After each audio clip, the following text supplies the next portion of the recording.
Hello everybody, welcome to this Necromancer build video. In this one, I'm currently doing a hard mode version of the Eternal Grove mission, which is really bloody rough, to be perfectly honest.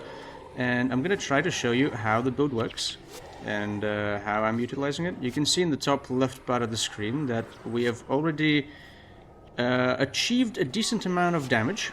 I'm going to try and survive here. This is really intense, I'll be honest. And then I'm going to explain to you exactly how the build works. As for now, you could probably keep track of the amount of numbers that are popping up. Those are pretty fun to track. We should probably, frankly, DPS that Ritualist boss because that's a healer one in this one. But this build is using curses and a little bit of soul reaping to provide an AoE pressure setup that is strong enough to hopefully not just be pressure, but actually wipe enemy teams, right? And you can see right now, the amount of numbers that are popping up are kind of disgusting, a little bit. It gets even more so when people group up, the enemies, I mean, group up. As you can see, we're utilizing Spiteful Spirit and Arcane Echo. Hey, we succeeded. Very well done. I've done this mission before, so I will skip the cinematic and not to spoil for you. So, what do we have? How does it work? You just saw the amount of damage that we were doing. We were out DPSing Gwen by miles. As a disclaimer, it will not work in team compositions where you have 3 or 4 mesmers that are spiking shit, because then stuff will die faster than you can apply anything, right? So this works in compositions where you don't immediately kill stuff. And it works a little bit better in hard mode, I would say, as well, just because they're tankier and your skills do take a little bit of time to actually take effect. But let's dive into the build. The very, very core of it, I'll actually remove all the optional stuff, first of all. The very, very core of the build is just these 4 skills, right? We have Arcane Echo, the Mesmer non-attribute spell that copies a different spell. We use that in combination with Spiteful Spirit to have 2 Spiteful Spirits. And then we just spam them on different enemies that are fighting us, right? With the 10-second cooldown, Spiteful Spirit is pretty quick, and with a either 20-40 set or a 40-40 set, you should be able to have cooldown reductions pretty frequently on this one. So you pretty much could dish out 3-4 of these pretty quickly back to back, right? And then these 2 skills, Sing to Lost Souls is just for your energy and health, and Necrosis, a Sun Spear skill, is for single target pressure. It's an incredible skill. It's not even a spell, so it cannot be interrupted with things that interrupt spells only. It is unaffected by Dazed condition, because it's not a spell, and it deals damage, armor penetrating damage. So this 90 damage will always occur, right? So long as a target has a condition or a hex, which, guess what? We are applying hexes, right? This is awesome. Spiteful Spirit is probably my favorite Necromancer spell as well. And you saw the numbers that were popping up, right? They were cool. And it also does armor penetrating damage. So this one triggers every time an enemy does virtually anything. When they use skills or spells, that will trigger. When they use attacks, that will trigger. Or just attack with weapons. And when they use a weapon attack, like ranges, for example, that would trigger twice, which is double whammy, right? Really cool. Now, that will be the bulk of your damage, and the way you use it, as you might have seen, was, for me, I have tab bind it to switching to next target, and shift tab switching to the previous target. So what I do is, usually I run in, I precast Arcane Echo, then I start with the Spiteful Spirit, get it off on one target, immediately press tab, get it off on another target. Again, when it cools down, press tab, get it off on a different target, and so on and so forth, and I have fun, right? Switching targets in this build is pretty important, so make sure you have some kind of button keybinds ready for that, because clicking would be meh, right? And also, by switching to the next target, you kind of ensure that you are casting it on a target that doesn't already have Spiteful Spirit on them, right? Because it doesn't work if you cast it twice on the same guy. So, with all of that out of the way, this should be the basis of your build. For the stats, you want Soul Reaping and Curses maxed out. I would recommend having Curses 16 and Soul Reaping 15. I just have a pretty shitty headgear with Soul Reaping, so ignore that. And for the weapons, I would definitely recommend 40% reduction on cast time. So you want Aptitude, non-attitude inscription on both the Focus and the Rod, if you can. The reason why, you might not want it as much, but I just really hate 2-second cast times. So as much as I can, I would want to reduce that time to below 2 seconds, right? And that helps a lot. So 40% of the time, you'll cast it as a 1-second thing. And another 60% of the time, here I have fast casting +5 on my wand, which kind of reduces... Fast casting doesn't act on spells that have 1 second or lower cast time, but the ones that have 2 seconds or higher, fast casting will impact that. So this Spiteful Spirit actually takes about 1.5 seconds to cast instead of 2 seconds under normal circumstances when, the chances don't trigger. So that's really convenient. Now, with gear out of the way, actually, not out of the way yet, I would recommend one more thing. I'm not doing it here because I have Bloodless Power Necro. First of all, Bloodless Power Necro is really good. Your shit is really costly. You want to have one. If you don't, I would definitely slot in Signet of Corruption from Kha'Zix. That gives you a bunch of energy. You should be able to... This should be enough, along with the Lost Souls, to keep your energy up before anything dies, right? Because when something dies, you get energy from Soul Reaping, and that's fantastic. And you do want Soul Reaping at least 15, such that every time an enemy dies, you get 15 energy, which is exactly enough to cast another Spiteful Spirit, right? Or any other spell, really. So definitely make sure to have that. Signet of Corruption if you're struggling with energy, and if not, if you have Bloodless Power Necro, you're vibing, right? Everything's good.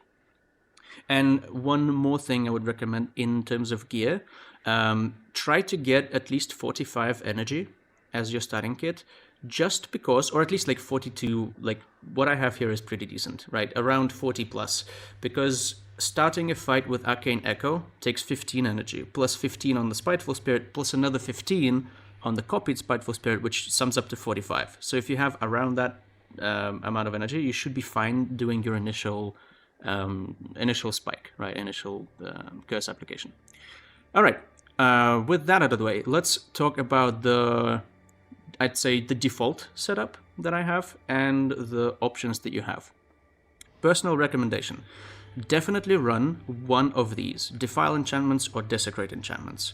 It is an awkward pick, might seem so, but it does 60 damage in a nearby area, which is bigger than adjacent. It's pretty good, actually. It does 20 more damage per enchantment on the foe, and that's easy to track, right? Elementalists have enchantments, but Mesmers, monks, sometimes ritualists, assassins, warriors, a bunch of different characters. Warriors, I mean like Char warriors, for example, that cast elemental shit. Anyway, enchantments are really prevalent. Enemies use them a lot, and you will often do extra damage per enchantment, right? So if you see the enchantment triangle thing, you know you will do at least extra damage to it. More so, the skill is not, or the spell is not being interrupted when the target dies. So if you cast it in the middle of the enemies, even if the target is low, it'll still go off, and that's cool. And yeah, it is pretty spammable. It's also armor penetrating damage, so it's just a really good pick. So personally, I almost always run this, and I say almost because very, very rarely there will be scenarios where I need some specific shit. Besides that, I would recommend, I run this one more, so I'll do this one. Besides that, I would recommend a combination of Ebon Vanguard Assassin and Mark of Pain. Those two work pretty well together for two reasons. One, Vanguard Assassin gives you some single target DPS, which, again, you have with Necrosis, you have pretty good single target DPS, but Assassin just bumps it a little bit more, and it interrupts an action, and it's also a source of physical damage, which brings me to Mark of Pain. Mark of Pain is fantastic when you're running one or two enemies. It acts as a hex for your Necrosis when other things are on cooldown. It gives you AoE for the Vanguard support. It also triggers on things like Splinter Weapon. And if you're running, the Spire guy, for example, with Splinter Weapon and a volley, your Mark of Pain will pop, right? It'll just explode. So that is a really, really good DPS increase. If you're not running any martials at all, you definitely don't want it, right? Then you replace it with other things. But my default setup will be like this. It will be with Mark of Pain, with Ebon Vanguard, with Defile Enchantments, and the last slot, I usually would run Awaken the Blood for even more curses and more bigger numbers and stuff like that. But it falls off during the fight, right? It will fall off during the fight. So you know what? At this point in time, I actually might not want to do that anymore. And I would just run some optional skill like Signet of Capture. Or in this case, just now I was running Insidious Parasite because you saw there were like tons and tons of assassins and warriors, and this one just heal. Like, this is a good spell if there is no way for you to deny all of the damage from like martial classes, right, and attacks. The problem with it, like the reason why I'm not putting it as a baseline ability is because it requires them to hit, and it only affects one enemy, right? So in a big group with like a lot of melees and everything, this one will not help your teammates too much, and you would rather be better off replacing it with Enfeebling Blood, right? If you want to protect your backline and help your allies, just do this, right? This will do a much better job. But I do like it. It feels very satisfying to use. And you can also actually use the skill on casters, because when they run out of, either they run out of mana, energy, or they just use their spells and they're all on cooldown, they will start, using their wands. And I ran out of disk space, so we're picking up from where we left off. Insidious Parasite is a decent skill.